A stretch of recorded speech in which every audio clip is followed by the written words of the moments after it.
has his running room.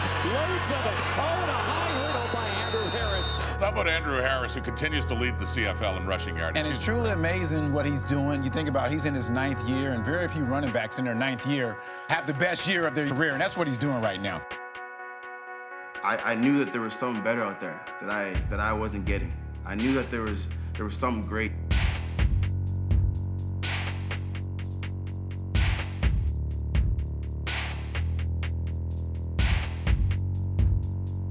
I was deer in the headlights. I often put myself down. I said, I shouldn't be here.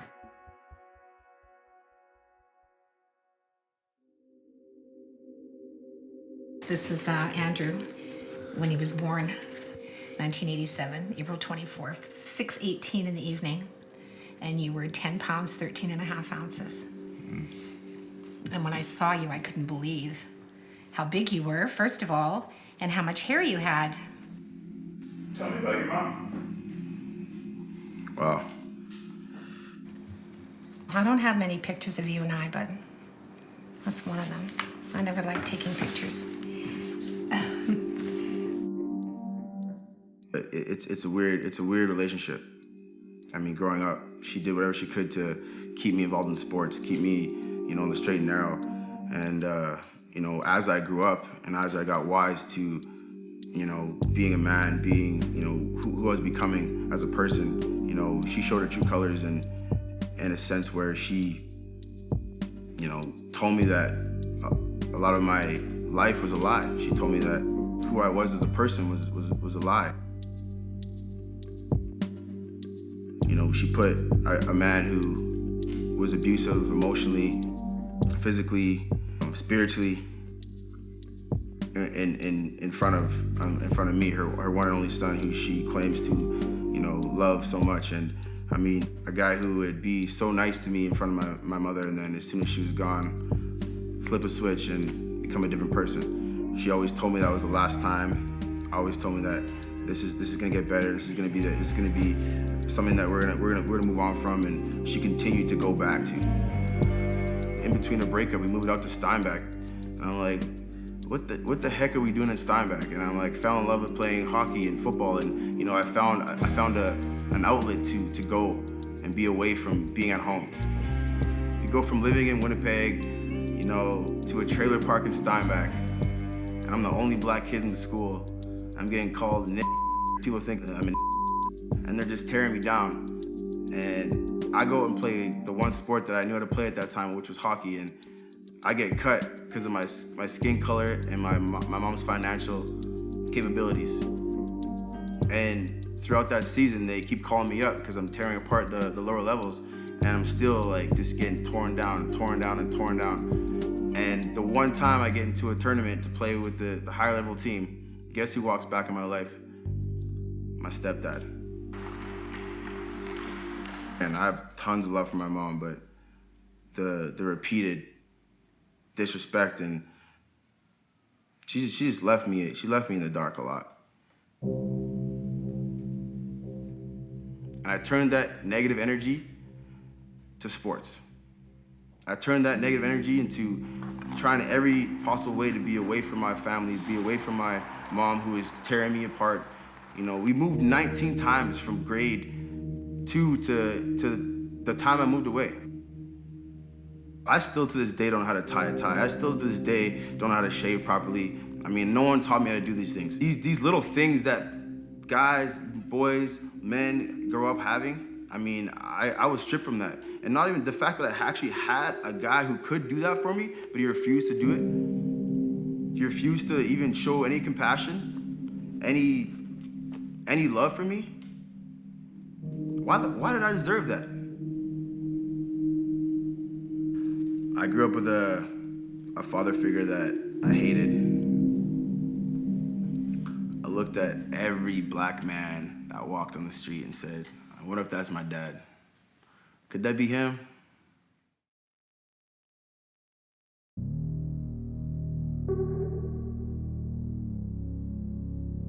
And the success that I had on the field, the love that I had for my friends, it was a great start. But as we went on, it just got uglier and uglier. Going into grade 11 and grade 12. Andrew's grade 12 year, Mike actually called me and said, you know, we need to have a discussion about maybe talking to Andrew about switching schools for his final year, just because of the environment that he's found himself in. It just turned into me being out at parties and people are pulling guns out, you know, people are getting arrested for murder. My mom's finding pagers and cell phones in my drawer, and, you know, driving a brand new vehicle at you know, grade 11, and, you know, people are asking me how I did it, and I was being dumb. You got all the new clothes and you got, you know, everything in high school, and I'm a kid who came from nothing, from Steinbach at the most recent, and I'm being exposed to this. I wanted that. A group of guys that came over to our school and rushed our school and searching for me, and, you know, there was like 30 to 40 guys with baseball bats and machetes and looking for me, and I'm at the dentist. You know, there's situations where I don't know how I got out unscathed. I don't know how I made it out with, you know, no blemishes, and I mean, whoever's up there, thank you. He's a rare athlete. Like, even as a grade 9 kid, he's got game-breaking capability at a high school level as a grade 9 competing against grade 12s, right? They're rare, they're very rare. And you knew that right away. And after 30 years of coaching, it's you actually realize how lucky you were to have a guy like that on your team, you know? Like a switch hit, or switched, and I just woke up and I was like, man, like this isn't gonna last forever. This is gonna be something where I'm gonna be, you know, 25 and still doing this. It took away from a lot of opportunities for me to go play at great places. It took away my graduation. It took away, you know, a lot of respect coming out of high school. And now thinking back at it, I mean, I hate to say it, but I'm happy that I did it. Because what I embarked on in the next chapter was amazing. When he went to Vancouver Island, that's when he really became focused.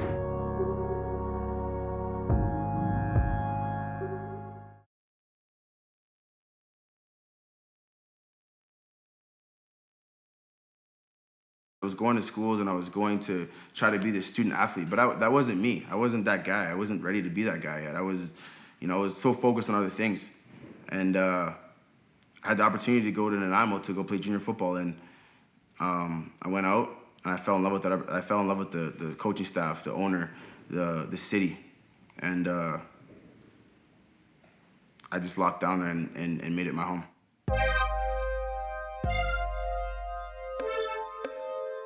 I just invited to my house right away at that spring camp. And my main intention at the point was to talk him and enroll him into coming playing for us. But I really got close to him, and I love his attitude and everything. And I had no idea how fast he is, how good he is. And they've always just told he's one of the best in Canada. I just loved him as a person. And I loved the fire and the color and his eyes. You know, you could see there's a twinkle and there was a hunger in his eyes. Like, he had so many players all the time. They would threaten they're going to break his knee, they're going to do this to him, because they knew he's going to win the game on his own. And he would just get out there and then come and show me, catch me first before you do anything.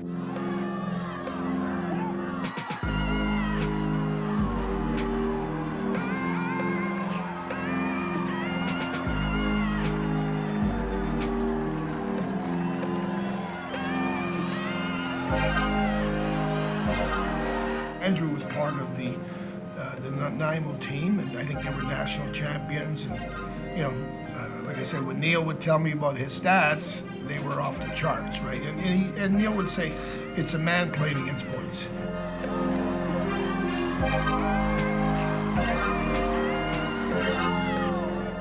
It's left such a big mark on my soul and in my heart, and I'll always be back around this team as long as it's around and as long as I'm around.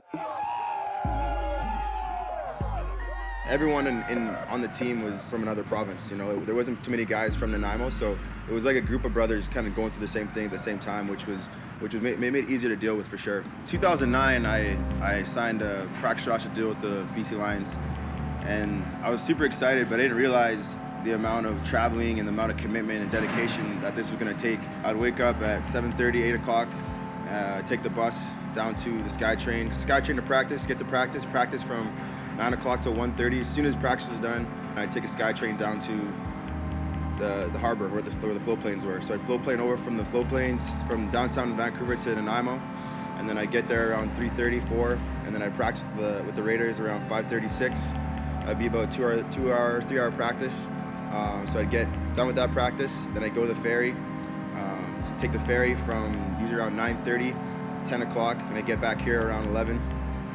Just pull in right here actually, and then I pull into from the ferry, and then I take the bus down to Simon Fraser, and I get home around 1 o'clock, 1:30, and do that whole process again. He was one of the hardest working guys we had. He worked every day, and then he went to practice, and then he came back to work again. Like he just had the spring in his feet, and he just didn't stop.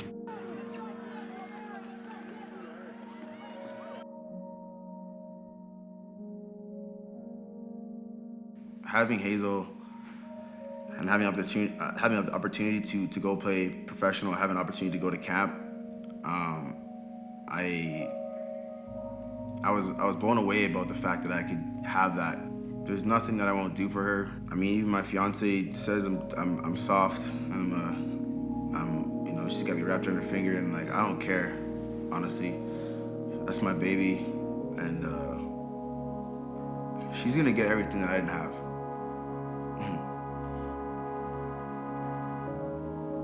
There was still so much stuff that was going on that I shouldn't have been doing, and you know, I still wasn't as focused as I should have been. She got me where I should be and where I am right now. But Harris was pretty gritty, and you just sensed that maybe he was going to keep showing up. And we got into 2010, and I remember he made the team that year. He was geeked about it, right? Because he made the team for real. It wasn't on the practice squad. Pitch to Andrew Harris. We saw again a guy that we felt not looking ahead at citizenship. You know, you shouldn't penalize him because he was a national. We gave him the opportunity, and you know, he got better and better and better. And you know, today he is a premier player in our league, and you know, could be the outstanding player for 2018. This is from the backfield. He's got the ball. Andrew Harris, the Winnipeg native. We get into 2011. I'm now the starting quarterback. Andrew's made a few plays. They make the decision to make Andrew the full-time guy. And now we're sharing a backfield. You know, the Lions are hot. We move into BC Place.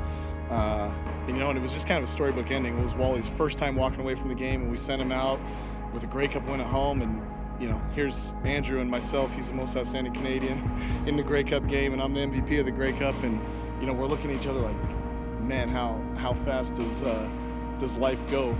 How fast does life change from being in the backfield on the practice squad to standing under the confetti and holding that trophy up? It was a pretty special time for both of us, and we just had a lot of fun making a lot of plays together over the years. A ton of memories with that guy. If I didn't have Hattie, I don't know where I'd be. And that was the first man in my life that I ever trusted and believed in, and he's till this day he's never led me wrong.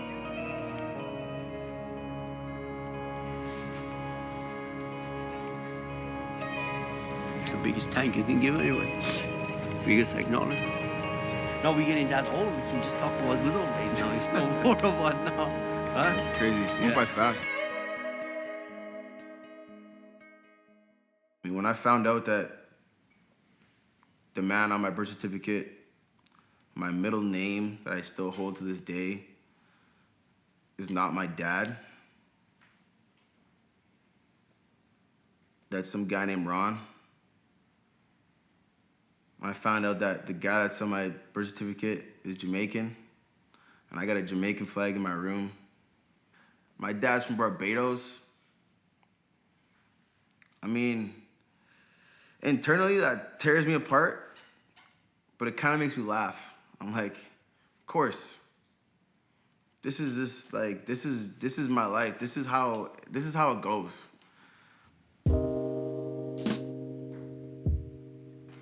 Ron Graham.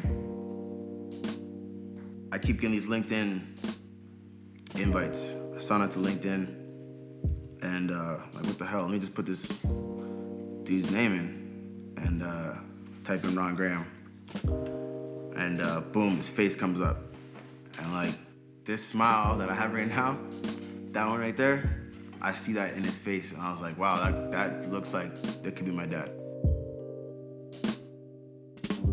Born in Barbados, Bridgetown. Raised by my grandparents. Didn't have the luxury of having a mom and dad around. I focused more or less on my sports. I had lots of sports going, track and field, cricket, which is my #1 sport that took me to here. I came here and I played for Canada, I played for British Columbia. I remember going for a cricket tournament. It was an interprovincial tournament where all the provinces play each other in different cities every 2 years.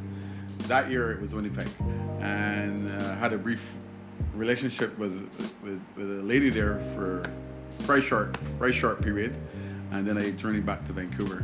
How long of a period? I would say one night. Yeah, it was one night. But it was one of those things. It wasn't a mistake because I didn't know till years and years later, 27 years later. The anger still within myself about my mother, like not giving me the truth. When I reached out to him, we met, and to find out that this man was living like 4 blocks away from me in Vancouver while I was out there, it was like, and he was working at BC Place, the place that I worked at every weekend, working security. He watched my Grey Cup game, watched me score a touchdown. It's Winnipeg. Inside handoff, big hole, touchdown! So we might have walked by each other without even knowing.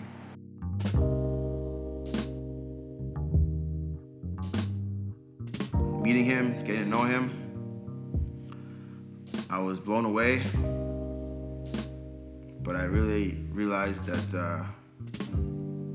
I have no father. I have no backbone as far as someone that I could just be honest with.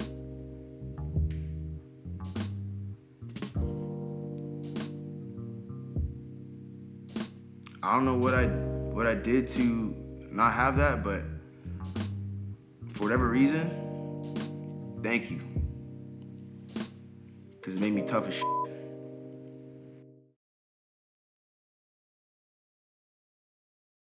I'll pass back to you. Thanks. Go. Yeah.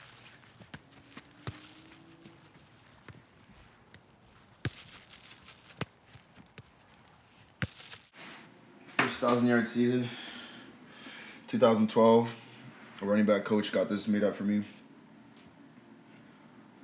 Pretty amazing accomplishment.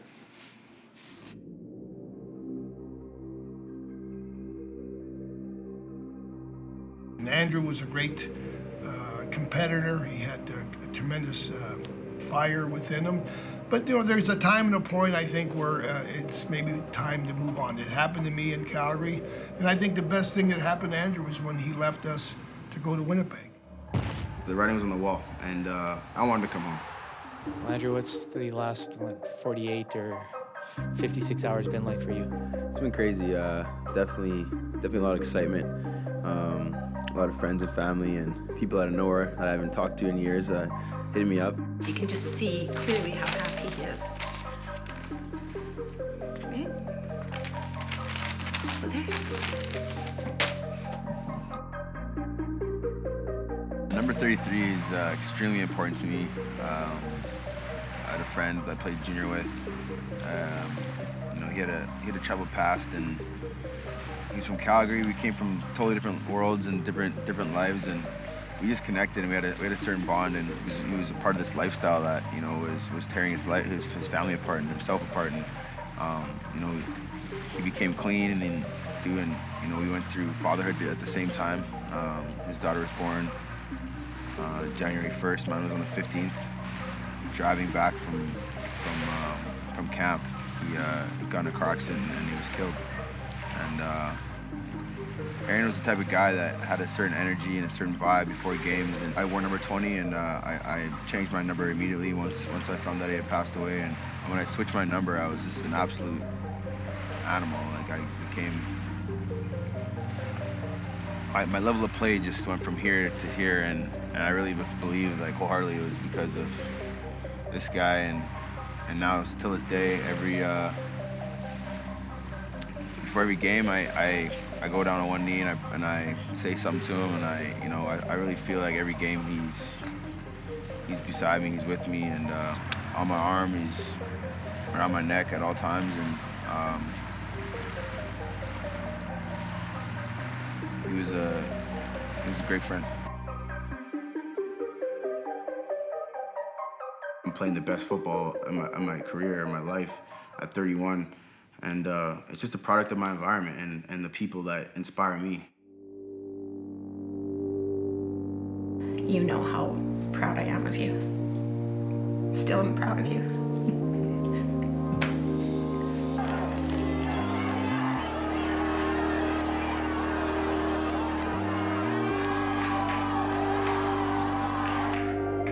That genuine, wholehearted kid that I was when in grade 2 and grade 3, when I found that warrior inside of myself at that age, is still fighting and fierce and is alive right now. And no one is gonna take that from me. The character that he is, like every time I've needed something for a fundraiser at Oak Park, or if I've got a kid that might be making some bad choices too, all I gotta do is send a text, Andrew, can you talk to this kid for me? Or Andrew, can you show up at this event? And he never, ever turns you down. Like, he's a giver. And I'm gonna take that mentality that I'm here, I'm standing, I'm strong, and I'm gonna fight for everything I got.